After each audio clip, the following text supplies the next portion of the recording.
Hi guys, as some of you probably already know, today is Autism Awareness Day. So it's very fitting for me to do a vlog. Now I could stand here and tell you about all the bad things that have happened between Lucy and Annie. All the appointments, all the therapists, all the school meetings, all the sleepless nights, all the meltdowns, etc., etc., etc. Pretty sure you get the point, especially if you're on the same path we are.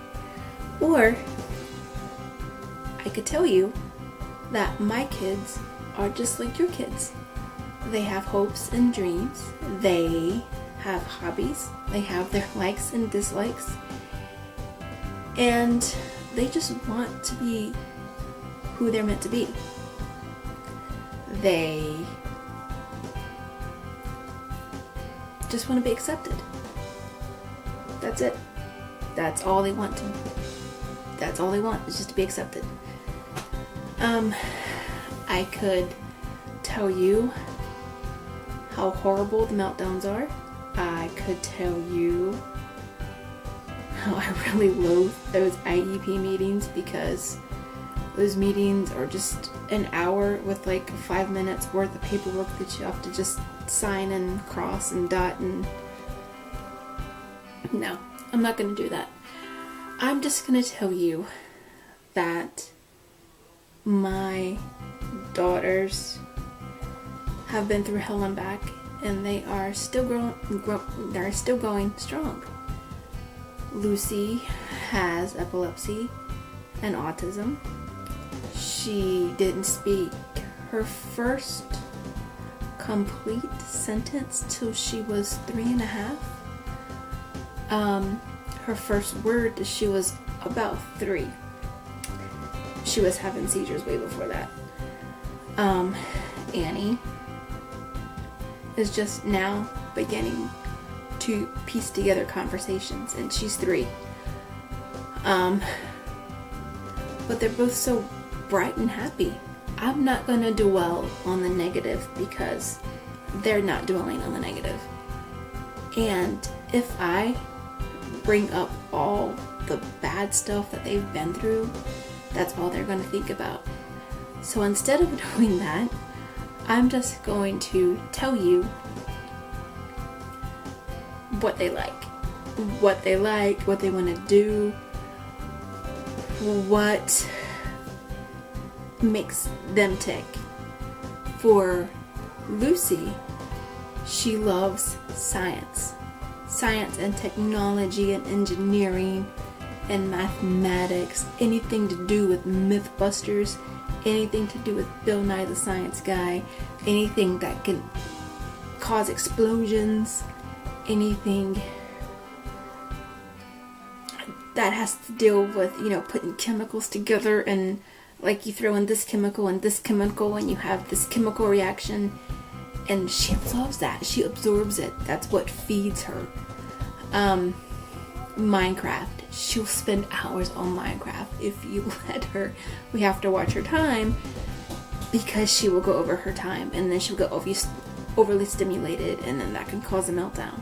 So we try to incorporate everything she loves into her daily routine. We get the Mythbusters DVD from Netflix.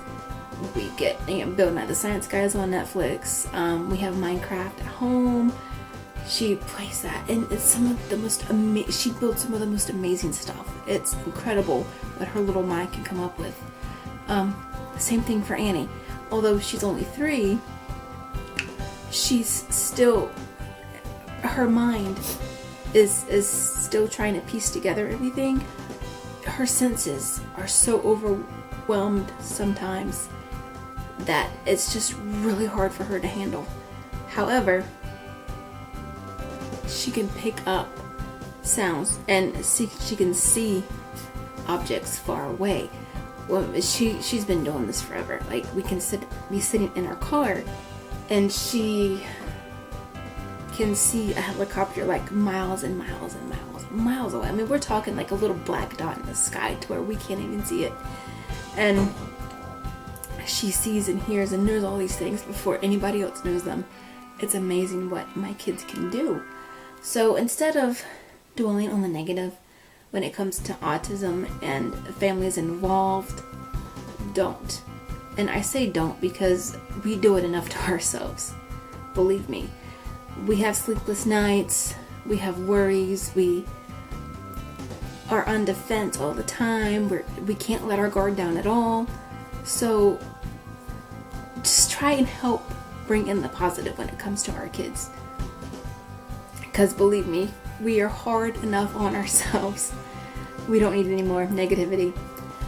Another thing, if you want to be more aware of the different levels of autism, because it's a huge spectrum spanning so many disorders, volunteer for a family, volunteer for a friend who has a kid on the spectrum. Believe me, those parents need a night out.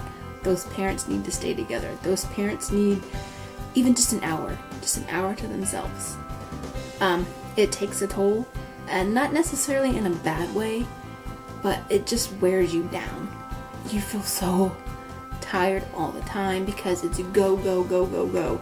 Schools, doctors, therapists, work if you work outside the home. It's non-stop. Again, I'm not complaining. I'm just letting you know how it is. So volunteer for a family. Let the mom and dad go out. Just really get to know their situation if you really want a full aspect on children on the spectrum. And every child you meet is going to be different. My daughters are high functioning and they're verbal, but somebody else's kid may not be. It's all going to depend on the level on the spectrum where they're located. Just please be kind too. Don't assume, the kid in the grocery store is being a brat. Believe me, we know the difference between a meltdown and when our kid is being a brat. We have this nailed down. Don't be hard on us because, like I said, we are already hard enough on ourselves. If you see something like that going on in the grocery store, offer to help. Push that cart to the car, so the parents can handle that situation so they don't feel rushed and overwhelmed. Offer to carry bags. Just be kind and be understanding and don't automatically jump to conclusions because that's the worst thing you can do because you're going to make that situation so much worse. I can't stress that enough. So, on this day, I just want you guys to really, really think about everything you can do to help somebody on the spectrum. A family, a friend, a neighbor, somebody you work with. Ask if they need help. Ask if they need just a break or a time away, or ask if they need just a friend to come over just to talk, or a phone call. Just do whatever you can to make that person's day a little brighter, because a little bit of kindness really does go a long way. I had something planned for today, but because it was Autism Awareness Day, I wanted to get this out. So I'm going to have my other vlogs coming Sunday and Monday. So I hope you guys are having an awesome day, and please think about what I said. Bye.